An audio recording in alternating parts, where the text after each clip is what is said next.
So yeah, we were talking about Carol Ann Duffy's appointment earlier. What do you think that does mean for the laureateship? I think I wrote a blog post a couple of weeks ago which was, what does Carol Ann Duffy have in common with Charles Dickens? Great expectations. Thank you. She does have great expectations. With the media circus around, is the Post redundant? We should just abolish it altogether. Its links with royalty, you know, it's in modern day society we don't need that. What job do they actually do, etc. So she's got a lot to do to drag a 350-year-old dusty Post into the 21st century. I don't actually think there's anyone better placed to do that. She's already started to make reforms. She donated her annual stipend of nearly £6,000 to the Poetry Society to start up a new prize fund. And she's got gumption, for lack of a better word. I think it was not last year, year before, the exam board, AQA, removed her poem Education for Leisure from the syllabus. Gosh. And because of concerns that it glorified knife crime, so they removed it. So she then wrote a rhyming riposte to the exam board about stabbings in Shakespeare's plays. Gosh. To prove that point. You know, she won't just sit back. And yeah, I think that's a really good thing for Poet Laureate right now, because so much reform is needed just to keep the Post alive. She seems to be the one that's going to do it quite well then. Yeah, she is very popular, so I think she's got a lot of public feel behind her, and then people who don't necessarily like Carol Ann Duffy's poetry, I think they'll still see the value of having her as a laureate. She's been role model. Yeah, she's been on the exam board for 15 years, you know, so that means that the generation coming up now are already familiar with her, so it might have a bit more of an impact. Yeah. What do you think about the previous laureate, Andrew Motion? Andrew Motion. It's a very sort of kind, soft-spoken sort of man. And you've seen him, haven't you? Yes, I covered his step-down address for Picador. And where was that? That was at the South Bank Centre in London. And he was very honest. He was very honest about the challenges that Poet Laureate puts in front of you, the amount of public pressure. Every time you write something, the media are on it, basically. There's no private writing anymore, is it? It's all not really. It's all. He had a collection which was public property. I think, you know, it was a bit of a commentary on the fact that Poet Laureate makes you very much public property, and people sort of expect something from you. So he was very honest, and he's really laid the groundwork for Carol Ann Duffy. He was the first person to hold the post for 10 years, and he established the Poetry Archive, which is an online collection where you can listen to poets reading their own work. So he's really made some big steps forward. In fact, wasn't he the first poet to actually make, I suppose, a resignation speech as such? Yes.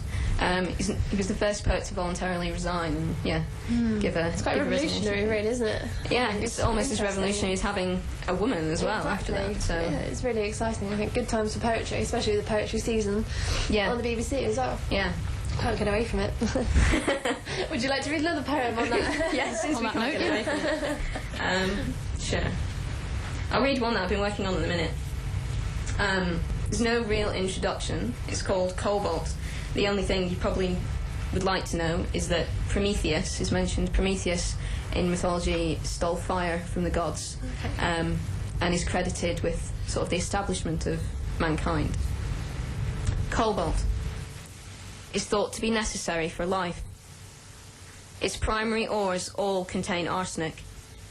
Its compounds have half-lives less than 1 second. It's the key component in dirty bombs. It caused the worst contamination the United States have ever seen, where a radiotherapy machine was sold to junk and an electrician opened it up in the back of his pickup, spilling 6,000 plus silvery pellets like cake decorations onto the road which ran through his hometown. The count was of 100 times more radiation than at 3 Mile Island, Pennsylvania, the same state Appalachian women eat ferula to induce abortion, the same crisp licorice-like stalks of fennel Prometheus carried his stolen son in.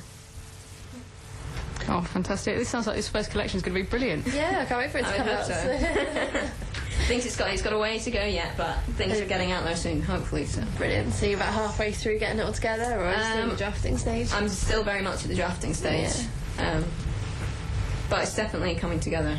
Oh, so brilliant. I feel quite positive about it. So we've got one more poem coming up from Rachel McCarthy. This is quite a long one for you, you're saying? It is. I don't tend to write very long poems for some reason. Maybe I just get bored, or maybe I just run out of ideas, probably both, or I'm a mean editor, I think, of my own work, which you have to be. Yeah. This is called Copper.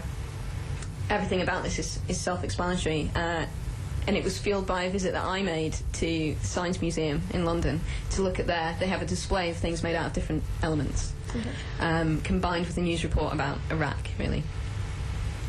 Copper. 10, I was Errol Flynn in Captain Blood, hanging one-handed from the jungle gym, brandishing a tinfoil cutlass, or swinging from rigging over a green sea to save Olivia de Havilland from walking the plank in her nightie.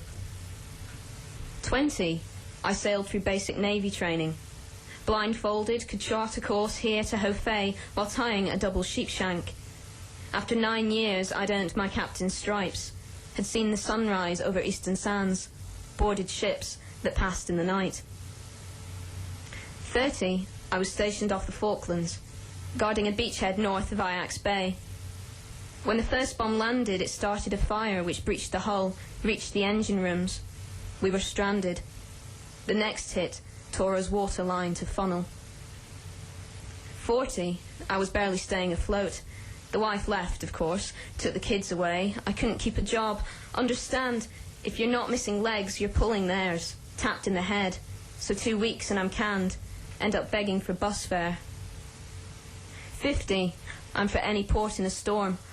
Wandering around the Science Museum to keep warm. Hand me your floor plan. I'll point out the sculpture of copper strands, medal rinds, recite the curator's neat print. The artist gives thanks to the Royal Mint. Thank you very much.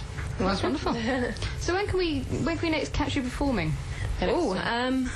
See, the thing about when you host events, you generally tend to read at them just to break the ice. So probably either on Friday or at Otto Retro on Thursday the 9th of July. How long have you been reading poetry? Because it's very quite natural in the way that you perform it. I did some readings when I was at college, but then I didn't do any between the time I went to university and the time I came to Exeter. And that's probably about 5 years where I didn't do any performing at all. As I said, it's nice to just be able to get back to it at my own pace, you know. It's quite good. Brilliant. And so you've got your website, so people can get in contact with you on there. Would you like to say the address again? It's www.rachelmccarthy.com. Brilliant. And all the details of the stanza is on there? Yes, and everything any that's upcoming upcoming. events? I saw there's a little calendar on there as well. Yes, there is. I try and keep that up to date with things that are happening in Exeter and in London, because I tend to be down there quite a lot as well. I'm sure most people are. Yes. It's quite hard to keep it up to date, so I'm trying to find a better way to conjoin with a bigger database for local events, so that should be coming quite soon. We're putting links on the website and really building it up so it's more of a community. And you've got a lot on the website, because you've got competitions and things as well. Yeah, that's true. There's national competitions that people can enter and get their poetry out and about. True. There's going to be an Excite poetry competition, so there'll be an alert that goes around for that as well. How exciting. Lots of stuff coming up then. Yes, You're very busy. Well, thank you very much for coming on. You're very welcome. It's been a pleasure. I'll hopefully see you at the next Excite Poetry Stanza event. Nice plug there. It was, isn't it? Very good editing. Thank you. After all the startings and stoppings and silence and things like that. You're listening to Waves with Words with Jennifer Monroe and Eden Dart on Phonic FM 106.8. Now, this might be Sia, or it might be Coldplay, or it might be Radiohead, depending on how lucky we get. I don't want to inflict Radiohead on people at this time of the morning. I like Radiohead. Yeah? Yeah. This is quite a depressing one, though. Should we see what we get? Yeah, it's like a pot shot. Hopefully this will take us up to the news. So this should be Sia's Breathe Me. Thank you very much, Rachel, and I'll speak to you soon.